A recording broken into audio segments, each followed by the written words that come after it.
right, this section is over simplifying radical expressions. And this section is very important because you have to be able to simplify radical expressions in order to be able to do the adding and subtracting that we're going to do in the next section. So I'm kind of deviating a little bit from the workbook pages. We're going to do some of these that are on the first page, and then I've added some that we're going to do, and I pulled the ones that we're going to do that I've added strictly off of ALEKS. So that will help you see the types of problems you're going to see on ALEKS and come back and look at these examples. So be sure and write down all the examples that I have on here.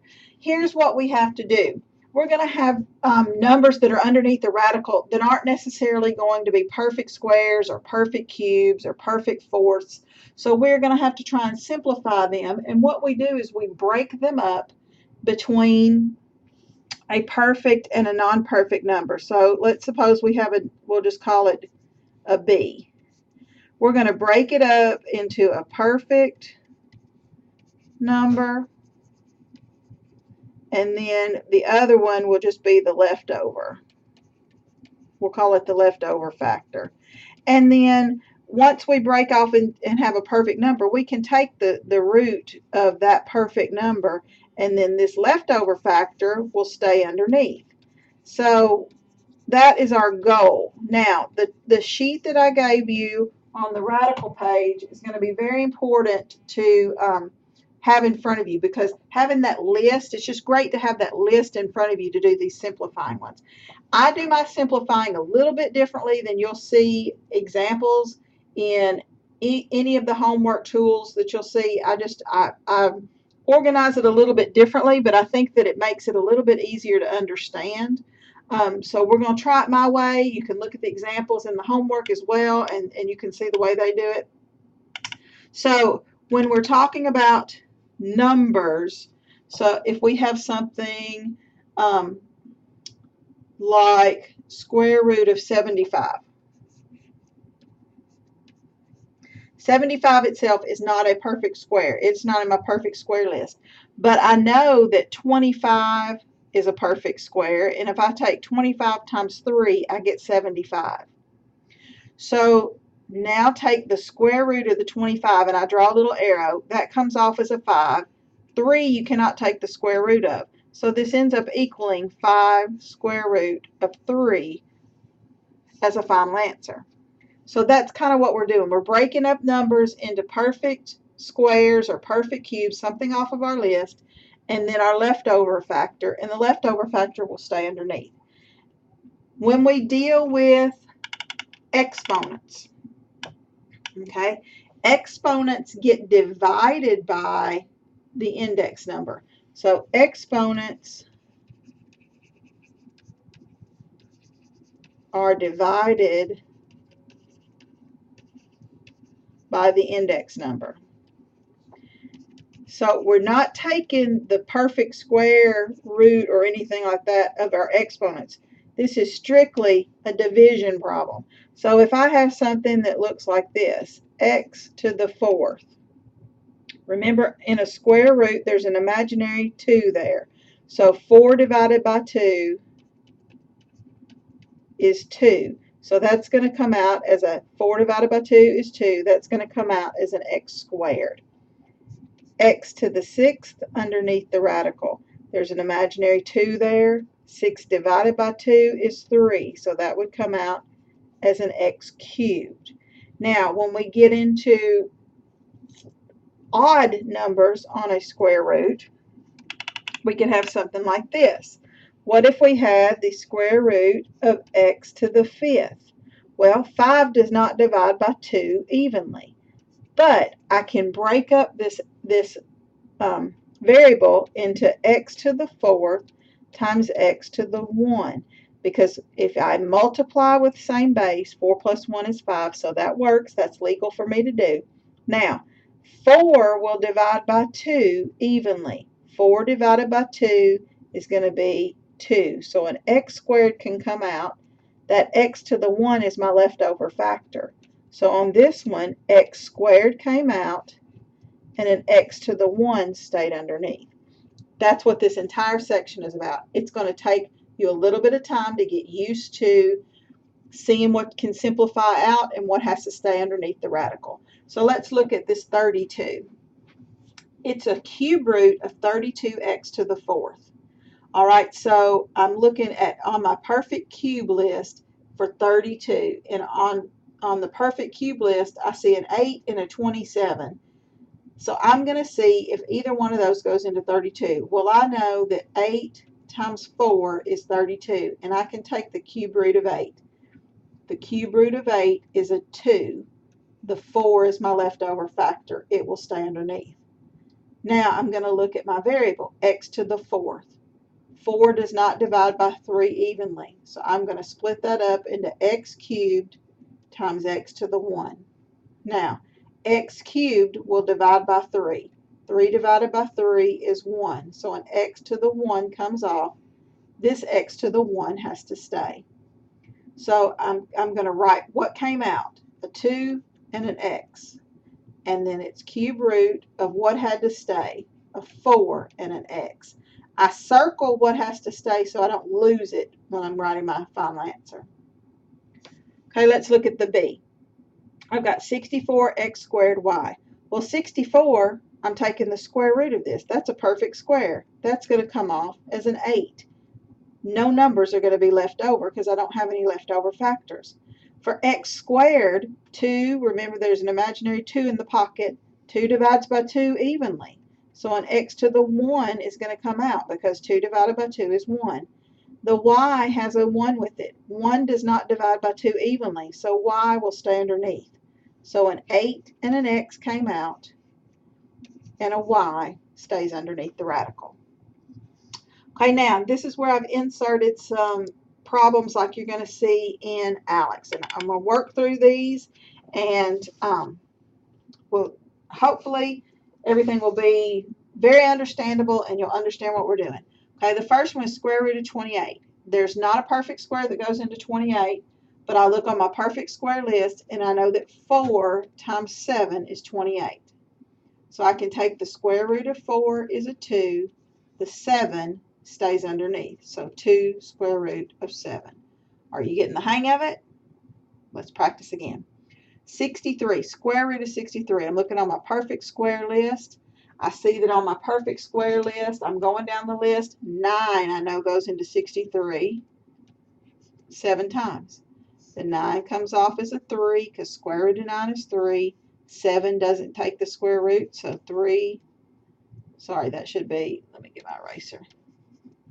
That should be a big 3 came out, square root of 7. And since I did that, let me just remind you, be very careful. Make sure that numbers that come out are large numbers. And when we get down here to where we have other indexes besides an imaginary 2 here, make sure you make them small. All right, so let's do one with just a letter. 15 does not divide by the imaginary 2 that's in the pocket. So the closest number to 15 that will divide by 2 is 14. I'm going to split this up into v to the 14th times v to the 1. Well, 14 divides by 2. 14 divided by 2 would be 7. So a v to the 7th comes off, a v to the 1 stays. So I have v to the 7th square root of v to the 1, and I don't have to write the 1. Okay, u to the 11th. 11 doesn't divide by the imaginary 2, so I'm going to split that up into u to the 10th times u to the 1. 10 divides by 2 5 times, so a 5 will come off. The u to the 1 stays, so u to the 5th square root of u. I'm hoping that y'all are kind of getting this. If you need to pause the video, and then come back to it. Okay, now I'm back to a number for square root of 150. I looked through here. I know 25 will go into 150, and I'm thinking that's the biggest number. So 25 times 6 is 150. Well, the square root of 25 is 5. That's going to come off. And the 6 is going to stay underneath because you can't take the square root of it. So I have 5 square root of 6. All right, so the next one is 180, and it's a square root. As you go through the list, I think 9 will go into 180. So let me check it. 180 divided by 9 is 20. Okay, so 9 I know works. Here's the thing. when you're going through your list on your perfect square page, you need to make sure you're finding the highest number that goes into 180. So the highest perfect square. I know 9 works, so I'm going to try 36 because 9, I know 9 times 4 is 36. I'm going to see if 192 divides by 36 to make sure I'm getting the highest. And it does not. So then I'm going to go to, let's see. Wait, I'm doing 180, not 192. 180, does that divide by 36? Yes, it does. I'm sorry, that goes 5 times. So this one, 9 would go into it, but 9's not the highest. I need to use 36 times 5. The square root of 36 is 6. The 5 has to stay underneath. Now again, you have to understand, I'm not explaining this the way that the book explains it or the explanation page in your homework, on your homework software. It's just a little bit different, but I think I'm working enough that you can get the hang of it.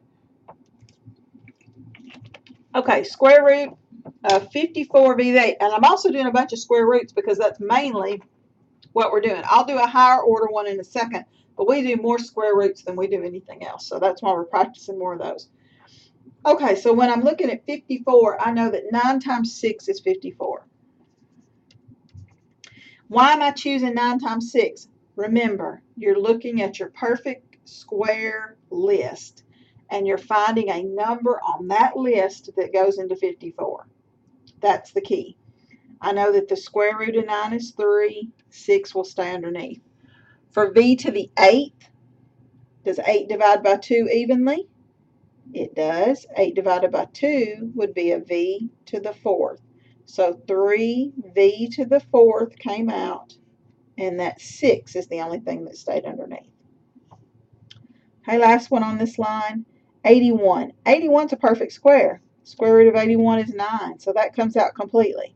But now my x to the 17th, 17 does not divide by that imaginary 2 evenly, but 16 does. So I'm going to split that into 8x to the 16th, x to the 1. 16 divided by 2 is 8.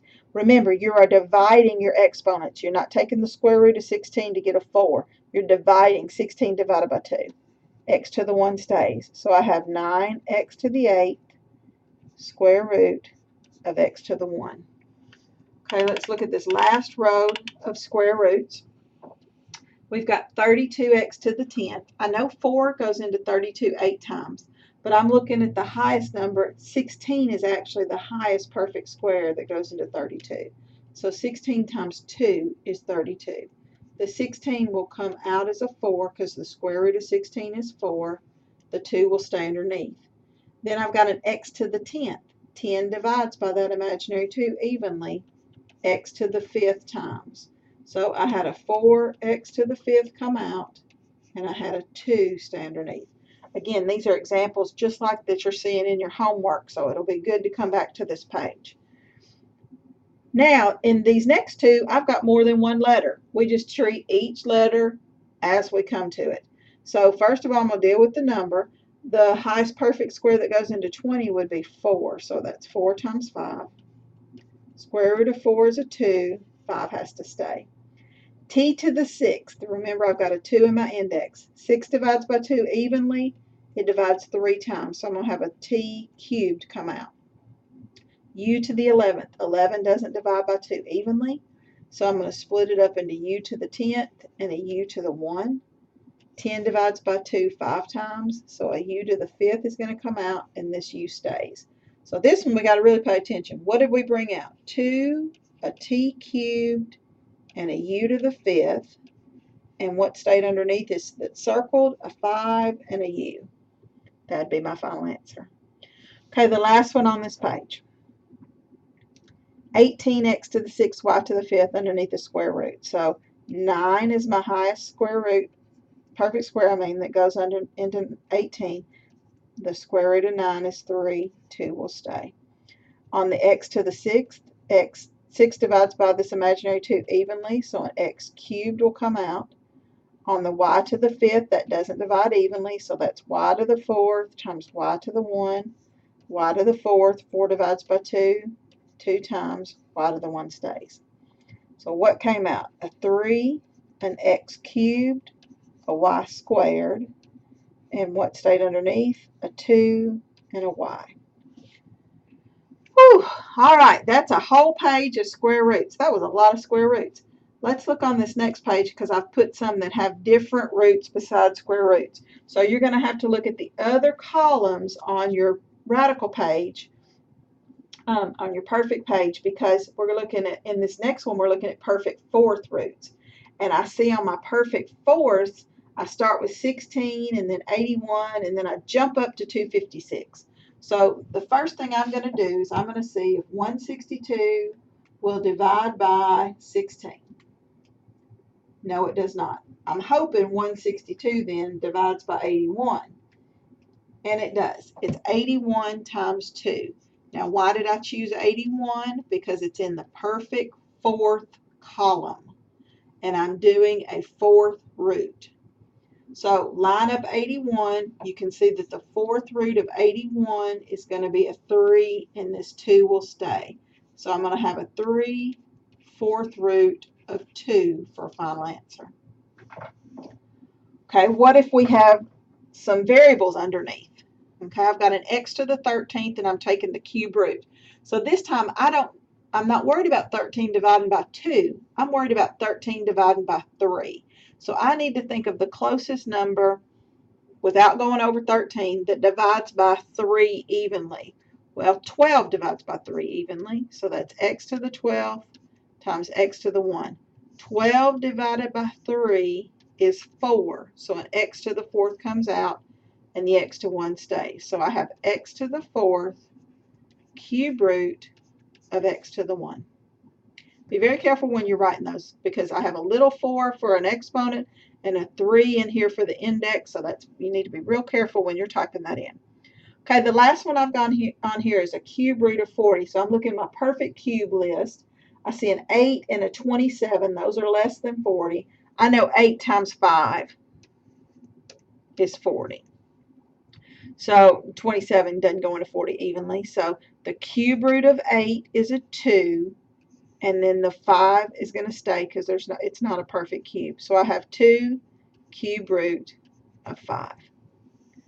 Now, I went through a lot of simplifying. You are going to probably need to play back these examples again, look back over them, print these pages off. I'm going to have these notes loaded into Blackboard, print them off so you can come back and look at these examples when you're working through the problems.